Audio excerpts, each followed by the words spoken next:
स्वागत है आपका हिंदी मीडियम के सबसे number one channel Shubham classes पर। दोस्तों आज के इस वीडियो में जानेंगे जो 2020 का आपका हिंदी का पेपर आया था उसमें काव्य साहित्य के कौन कौन से क्वेश्चन आए थे और उनका क्या सॉल्यूशन है। साथ में सबसे मोस्ट इंपॉर्टेंट बात, ये जो आपके शॉर्ट टाइप क्वेश्चन या आपके एमसीक्यू वाले क्वेश्चन आते हैं ये एकदम फुल मार्क्स इसमें पा सकते हो, क्योंकि इसमें कोई कॉन्सेप्ट नहीं है, इसमें आपको सिंपली याद करना है और रटना है। तो आपसे रिक्वेस्ट है इन सभी क्वेश्चन का जवाब आप कमेंट बॉक्स में देते रहना।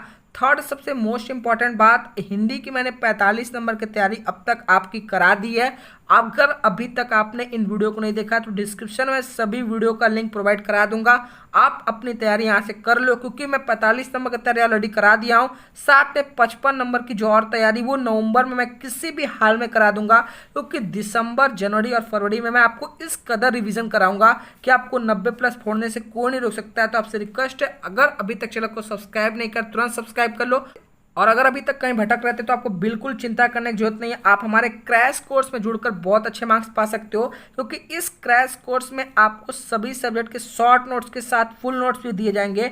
साथ में आपको हर चैप्टर के 7-8 सबसे मोस्ट इंपॉर्टेंट क्वेश्चन हल सहित दिए जाएंगे, जो अगर आप तैयार कर लेते हो तो वो चैप्टर के उसके बाहर एक भी क्वेश्चन नहीं आएंगे। सबसे मोस्ट इंपॉर्टेंट बात, आपको पिछले 3 साल का पेपर सॉल्यूशन सहित प्रोवाइड किया जाएगा, ताकि आपको पता चल सके कि कौन कौन से सबसे मोस्ट इंपॉर्टेंट क्वेश्चन है और किस तरीके के क्वेश्चन पूछे जाते हैं बोर्ड एग्जाम में।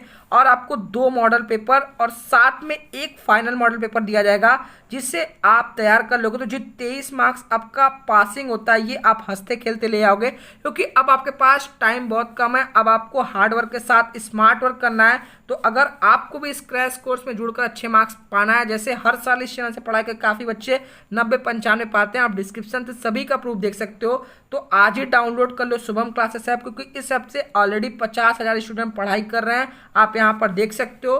तो अगर आईपीएल में कहीं घूम रहे हो या कोई अन्य चीज़ों में कहीं अपना टाइम वेस्ट कर रहे हो तो यार प्लीज़ सुधर जाओ, क्योंकि टाइम बहुत क्रूशियल चल रहा है। ठीक है, इस क्रैश कोर्स में जुड़ने की फीस सिर्फ 499 है। इसमें आपको सभी विषय की कंप्लीट तैयारी कराई जाएगी, ऐसा कोई भी सब्जेक्ट नहीं रहेगा जो आपको न कराया जाए, और एग्जाम के आखिरी दिन तक आपकी तैयारी कराई जाएगी। ठीक है, तो जिनको भी जुड़ना है वो एप्लीकेशन से डायरेक्ट पेमेंट करके जुड़ सकते हैं, नहीं तो आप डायरेक्ट 7084817009 9682700987 इन दोनों में से किसी भी नंबर पर व्हाट्सएप कर सकते हो। सर हमें आपके क्रैश कोर्स में जुड़ना है, जैसे ही आप पेमेंट करोगे आप 15 मिनट के अंदर आपको बैच में जोड़ दिया जाएगा। इसमें आपके काव्य साहित्य के विकास से क्वेश्चन आए थे वो मैं आपको बताने वाला हूं, और मैंने गद्य साहित्य के 100 क्वेश्चन ऑलरेडी बता चुके हैं, उसका भी लिंक मैं डिस्क्रिप्शन में प्रोवाइड करा दे रहा हूं।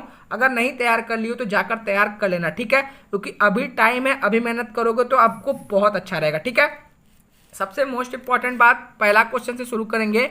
आपका पहला क्वेश्चन जो आया था, काव्य के कितने भेद होते हैं। ठीक है, आपसे बोर्ड एग्जाम में पूछेगा काव्य के कितने भेद होते हैं, तो बेसिकली ऑप्शन दे देगा जैसे 2, 4, 6 या 8।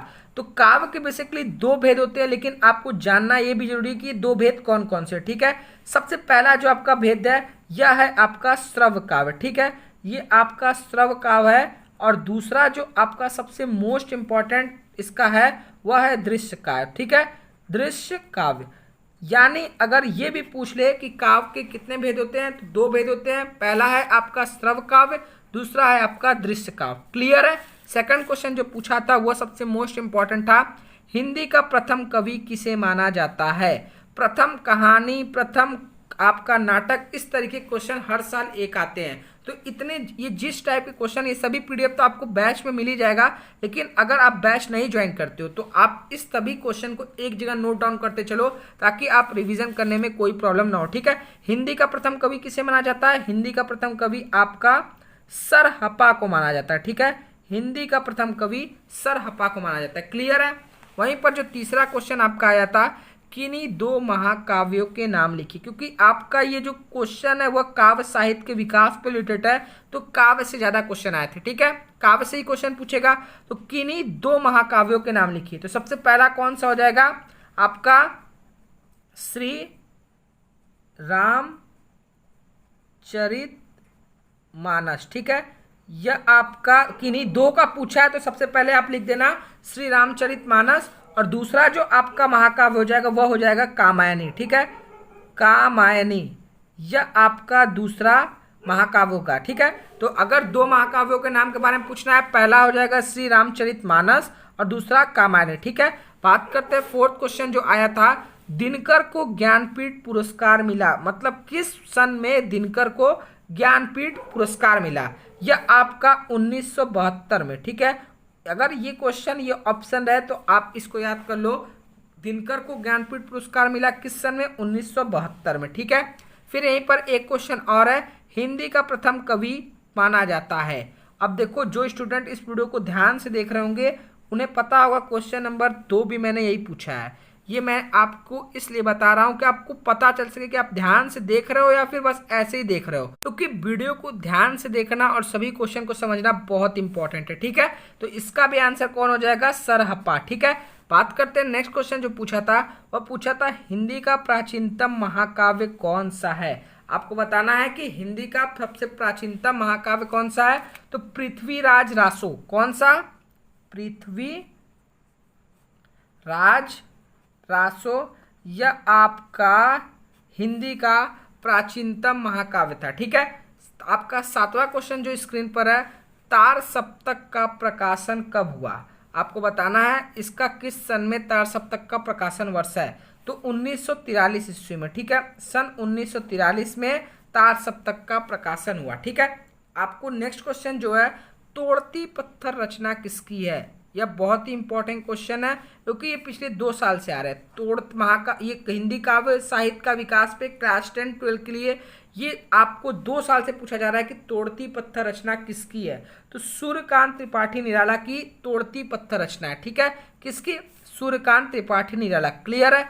बात करते हैं नेक्स्ट क्वेश्चन की, बिहारी सतसई में दोहों की संख्या है। यह भी सबसे इंपॉर्टेंट क्वेश्चन है कि बिहारी सतसई में दोहों की संख्या कितनी है? तो ये याद कर लो, 719। ठीक है, बिहारी सतसई में दोहों की संख्या 719 है। ठीक है, बात करते हैं 10वां जो सबसे मोस्ट इंपॉर्टेंट क्वेश्चन है, हिंदी साहित्य में किस काल को श्रृंगार काल कहा जाता है? हिंदी साहित्य में किस काल को श्रृंगार काल कहा जाता है? रीति काल को। ठीक है, रीति काल को आपका श्रृंगार काल कहा जाता है। किसमें? हिंदी साहित्य में किस काल को श्रृंगार काल कहा जाता है? रीति काल को। ठीक है, फिर वही जो नेक्स्ट क्वेश्चन है, किन्हीं 2 खंड काव्यों के नाम लिखिए। यह आपसे पूछा है कि किन्हीं 2 खंड काव्यों के नाम लिखिए। ठीक है, तो पहला जो खंड काव्य है वह कौन सा है आपका? जयद्रथ वध। ठीक है, यह आपका पहला खंड काव्य है। ठीक है, वहीं दूसरा जो आपका लिख सकते हो कि किन्हीं 2 का पूछा है तो हल्दी घाटी भी लिख सकते हो। ठीक है, यह भी एक खंड काव्य में आता है। ठीक है, हल्दी घाटी। ठीक है, ये वो क्वेश्चन थे जो पिछले साल आपके 2020 में काव्य साहित्य के विकास पे आए थे। ठीक है, मैं आपको टोटल गद्य के जो आपके 100 क्वेश्चन यूपी बोर्ड ने जारी किया था उन सभी को करा चुका है, डिस्क्रिप्शन में लिंक है। अब काव्य का जो पिछले साल का है मैंने करा दिया, अब जो यूपी बोर्ड ने जारी किया है अब मैं उसको कराऊंगा।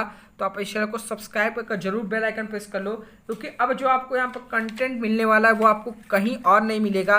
और अगर अभी तक क्रैश कोर्स नहीं ज्वाइन किया तो जरूर ज्वाइन कर लो, क्योंकि ये 499 रुपये आपको एग्जाम में जब हॉल में बैठोगे तो आपको पता चलेगा कितना हेल्पफुल रहेगा। ठीक है, और इस वीडियो को 1000 लाइक किसी तरीके से कर दो। अगर आप इसी तरीके से चाहते हो मैं आपके लिए रोज मेहनत करूं, और मैंने ऑलरेडी 45 नंबर का वीडियो बना चुका है, तो डिस्क्रिप्शन में इन सभी वीडियो को देखकर तैयारी कर लो और जो भी नोट डाउन करना है नोट डाउन कर लो। ठीक है, आई होप आपको वीडियो पसंद आए। वीडियो पसंद है लाइक और शेयर जरूर करें। आज के लिए इतना, मिलते हैं नेक्स्ट वीडियो, तब तक के लिए जय हिंद जय भारत।